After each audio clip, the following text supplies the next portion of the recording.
Magic cartoon series.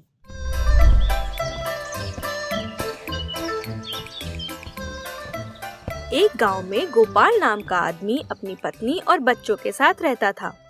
Gopal स्वभाव से बहुत ईमानदार और दयालु था।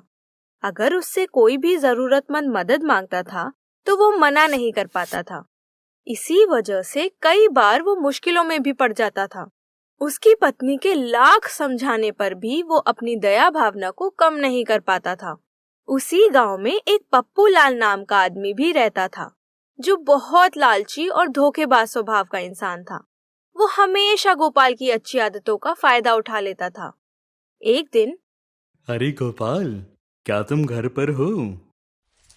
गोपाल बाहर आता है। हाँ हाँ पप्पू भैया, मैं यहीं हूँ। आपका यहाँ कैसे आना हुआ? बताइए क्या काम है? गोपाल, मेरे घर में खाने को कुछ नहीं है। तू मुझे कुछ राशन दे दे, मैं तुझे 8-10 दिन बाद लौटा दूंगा। मेरे बच्चे भूखे हैं गोपाल। पप्पू भैया, मेरे भी घर में ज्यादा कुछ नहीं है। इस साल बारिश ज्यादा आने की वजह से मेरी फसल खराब हो गई। अब जो भी है थोड़ा बहुत ही बचा है। तू फिक्र ना कर गोपाल, आज तू मुझे दे दे राशन, मेरी मदद कर। आखिर तू मेरे छोटे भाई जैसा है। मेरे बच्चे तेरे भी तो कुछ लगते हैं, उनके बारे में सोच। वो भूख से परेशान होंगे। मैं काम करके पैसे कमाऊंगा और फिर तुझे वापस लौटा दूंगा। गोपाल को पप्पू पर दया आ जाती है और वो घर के अंदर जाकर काफी सारा राशन लाकर पप्पू को दे देता है। ये लो पप्पू भैया। अरे धन्यवाद गोपाल, धन्यवाद।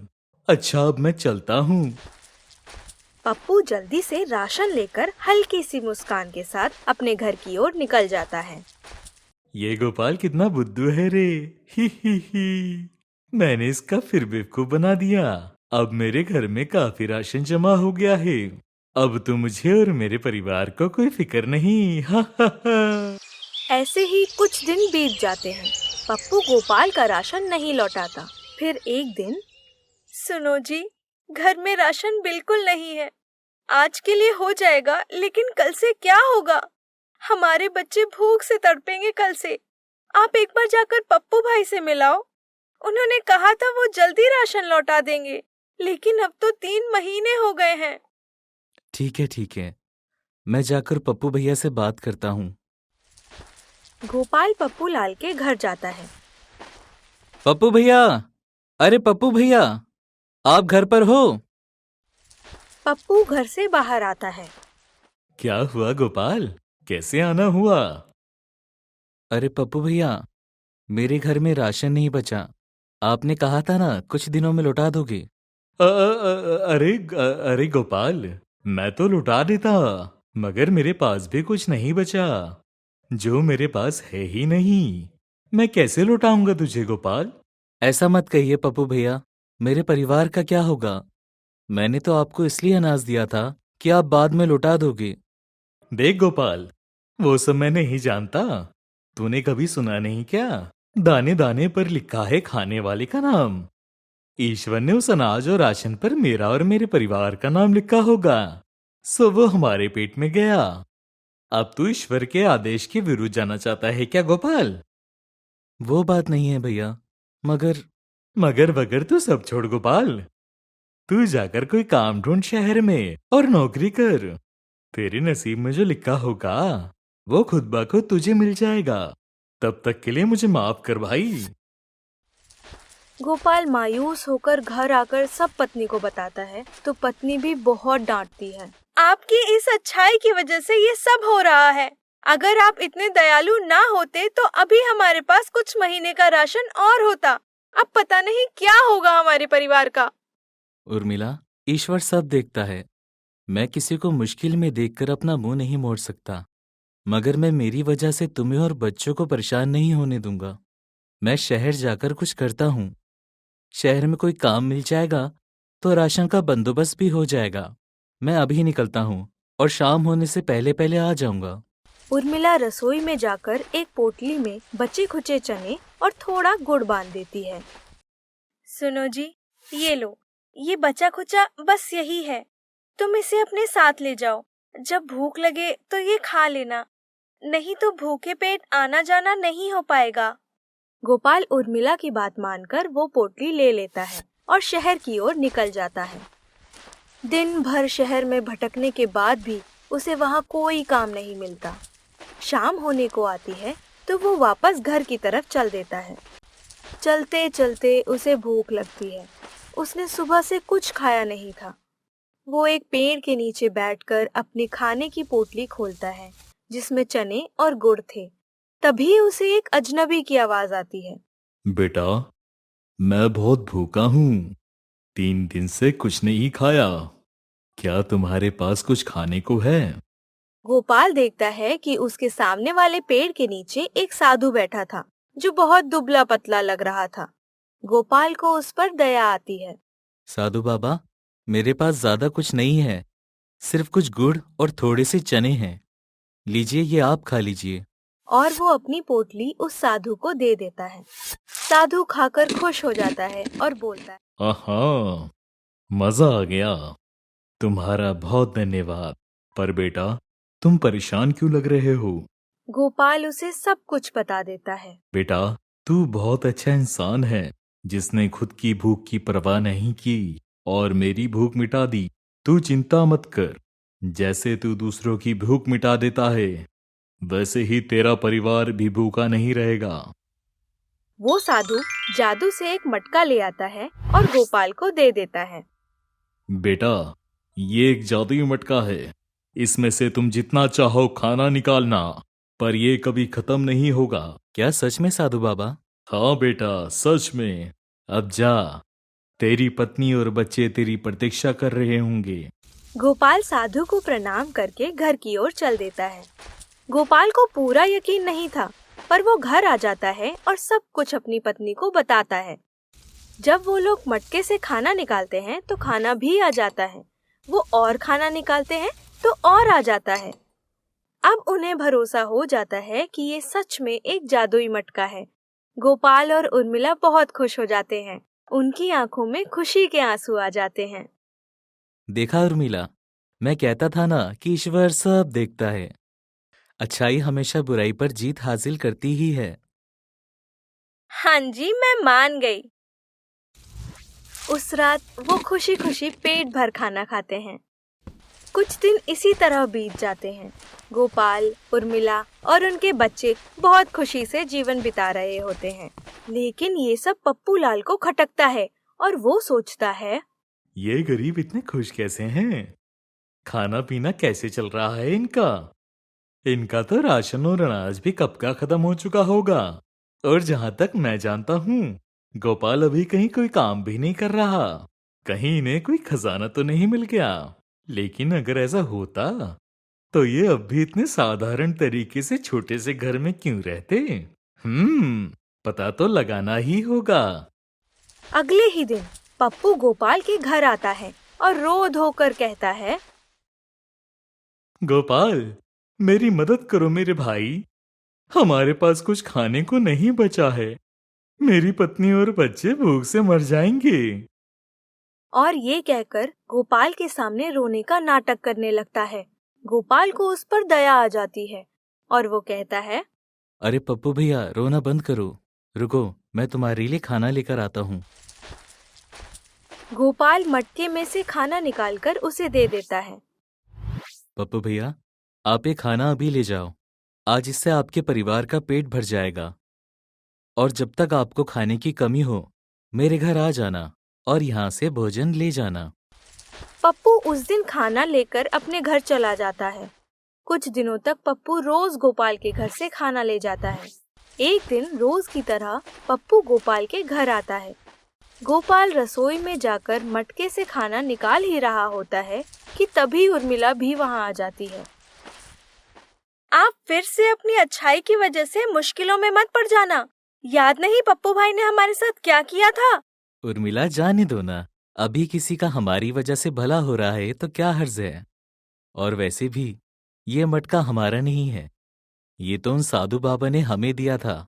ये तो ईश्वर का उपहार है। अगर हम सिर्फ अपने बारे में सोचेंगे तो ईश्वर नाराज होंगे। और वैसे भी मटके का खाना कभी खत्म नहीं होता, तो क्या ही हर्ज है किसी जरूरतमंद की मदद कर देंगे तो। हाँ जी, ठीक है। आप और आपकी दया। और वैसे भी आप कह तो सही ही रहे हो।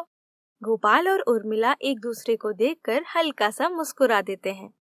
ये सब पप्पूलाल छुपकर सुन लेता है। ओह, तो ये राज है। ये जादुई मटका अगर मेरे हाथ लग जाए तो हमारे तो दिन ही फिर जाएंगे। ही ही ही।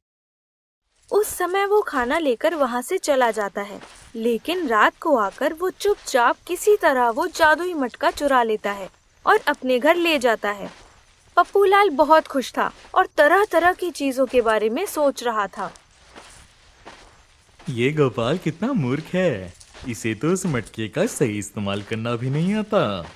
मैं इस मटके से व्यापार करूंगा। अब मैं एक ढाबा खोलूंगा और वहां से खूब पैसे कमाऊंगा। मेरी लागत तो कुछ है ही नहीं, सिर्फ मटके से खाना निकालना है और खिलाना है और पैसे ही पैसे होंगे। ये सब सोचते सोचते वो घर पहुंच जाता है और घर जाकर अपनी पत्नी को सब बता देता है। पप्पूलाल और उसकी पत्नी बहुत खुश होते हैं और पप्पूलाल की चालाकी पर बहुत इतराते हैं। देखा भाग्यवान, मेरे जैसा दिमाग वाला पति मिला है तुम्हें। अब देखो, अब हमें कभी भी खाने के बारे में चिंता नहीं करनी होगी। और तो और, हम इस मटके की वजह से जल्दी ही अमीर भी हो जाएंगे। अरे वाह जी वाह, आप बहुत शातिर हो पतिदेव। क्या कमाल की चीज लाए हो। चलो अब जल्दी से खाना निकालो, भूख लग रही है। हाँ हाँ भाग्यवान, अभी लो।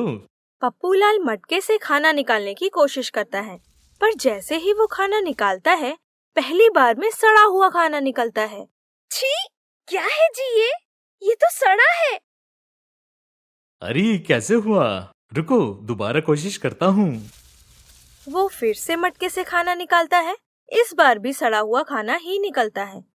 वो हार नहीं मानता और तीसरी बार फिर कोशिश करता है। तीसरी बार स्वादिष्ट और खुशबूदार खाना निकलता है। वे लोग बहुत खुश हो जाते हैं। देखा भाग्यवान, कितना स्वादिष्ट खाना लग रहा है। चलो अब खाते हैं जल्दी से, रुका नहीं जा रहा। पप्पूलाल, उसकी पत्नी और बच्चा खुशी खुशी खाना खाते हैं, लेकिन जैसे ही उसकी पत्नी और उसका बच्चा खाना खाते हैं, वे दोनों बेहोश हो जाते हैं। ये देखकर पप्पू बहुत डर जाता है। अरे क्या हुआ तुम्हें? उठो उठो। पप्पूलाल की कोई कोशिश काम नहीं आती। उसकी पत्नी और बच्चा बेहोशी की हालत में ही रहते हैं। पप्पूलाल रोने लगता है कि इन्हें क्या हुआ। उसे समझ में आ जाता है कि उससे बहुत बड़ी गलती हो गई है। मैं लालची धोखेबाज इंसान हूँ। वो मटका लेकर भागता हुआ गोपाल के घर जाकर सब बताता है और बहुत रोता है और माफी मांगता है। गोपाल, ये सब क्या हो गया? मेरे कर्मों का फल मेरे परिवार को मिल रहा है। मुझे माफ कर दो, मुझे माफ कर दो और कुछ करो। बाद में चाहो तो तुम मेरे साथ जो करना चाहो कर लेना, पर किसी तरह मेरी पत्नी और बच्चों को ठीक कर दो। गोपाल को पप्पू पर दया आ जाती है। वो उसे माफ कर देता है और पप्पूलाल को लेकर वो उस मटके के साथ उन्हीं साधु बाबा के पास जाता है और उन्हें सब बताता है। साधु बाबा कहते हैं, पप्पूलाल, ये तुम्हारे कर्मों का ही फल है। तुम इतने लालची और धोखेबाज हो, तभी ये हुआ है। पप्पूलाल माफी मांगता है और वचन देता है कि अब कभी किसी के साथ छल नहीं करेगा। मुझे माफ कर दो, मैंने बहुत सारी गलतियां की हैं। चाहो तो मेरी जान ले लो, मगर मेरे परिवार को ठीक कर दीजिए। पप्पू बहुत रोता है और उसे अपनी गलती का एहसास हो जाता है। साधु बाबा, इन्हें माफ कर दीजिए। इस बार इनकी आंखों में सच्चाई नजर आ रही है। मैं जानता हूँ अब ये दोबारा कभी गलत काम नहीं करेंगे। ठीक है गोपाल, ठीक है, पर पप्पूलाल, मुझे वचन दो कि अब ईमानदारी और दया के साथ जीवन जियोगे। मैं वचन देता हूँ साधु बाबा, अब ईमानदारी के साथ जीऊंगा और किसी के साथ बुरा नहीं करूंगा। ठीक है, अब जाओ। घर जाओगे तो तुम्हें तुम्हारी पत्नी और बच्चे सही सलामत मिलेंगे। आपकी बहुत बहुत कृपा। और तुम्हारा भी बहुत धन्यवाद गोपाल भाई। मैंने जो भी तेरे साथ किया, मैं उसका पश्चाताप करूंगा। आप सच्चाई को अपनाने को तैयार हो, बस मुझे अब आपसे कोई शिकायत नहीं है। गोपाल वो मटका लेकर साधु के पास आता है। साधु बाबा, अब हमें भी ये मटका नहीं चाहिए। मेरी आज सुबह ही शहर में एक बहुत अच्छी नौकरी लग गई है। अब मैं मेहनत करके अपने और अपने परिवार का पालन पोषण करूंगा। आप ये मटका वापस ले लीजिए। इस मटके की वजह से हम लोग इतने दिन तक जीवित रह पाए। आपका बहुत बहुत धन्यवाद। वाह गोपाल वाह, तू सच में नेक दिल और मेहनती इंसान है। मैं तुझे आशीर्वाद देता हूँ कि तू और तेरा परिवार कभी भी दुखी नहीं रहेगा। जीवन भर सारी खुशियां ही खुशियां होंगी। उसके बाद गोपाल और उसका परिवार जीवन भर खुशी खुशी रहता है और पप्पू लाल भी मेहनत और ईमानदारी से खुशी खुशी जीवन व्यतीत करता है।